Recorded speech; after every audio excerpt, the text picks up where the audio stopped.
Haleluya. Wiki hii kwetu ni nzuri kabisa, wiki ya kupigwa upofu.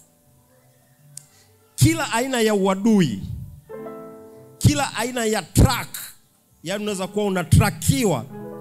Kuna mtu anakufuatilia, anafuatilia ili aweze kuleta uharibifu. Kapigwa upofu kabisa katika jina la Yesu Kristo. Kuna mwingine anaweza kuwa anafuatilia labda kwenye ndoa yako. Mwingine anaweza kuwa anafuatilia kwa watoto wako. Sasa kitendo cha kufuatiliwa namna hii kuna kupigwa upofu. Kila ukifuatiliwa uonekani. Kila ukifuatiliwa au uonekani.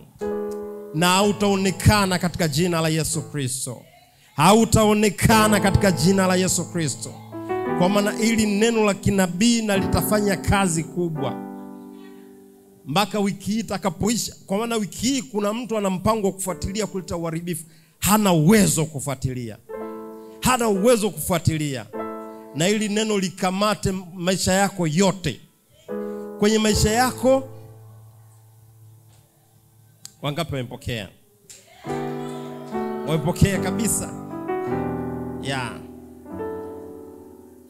Kuna watu kazi yao ni kutrack.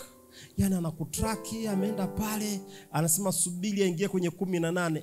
Nakwambia ile 18 walioiandaa kwa ajili yako wataingia wao. Wataingia wao kwenye 18. Tena wao wataingia kwenye 18 zako. Sikia, unajua tumejitahidi, tumemtafuta, tumemshindwa, tumemtafuta, tumemshindwa. Huyo mtu ngoja ataingia kwenye 18. Sasa leo zile 18 tunazibadilisha, wenyewe wataingia kwenye 18 zako. Kwenye 18 zako watakutana na cha moto. Haleluya.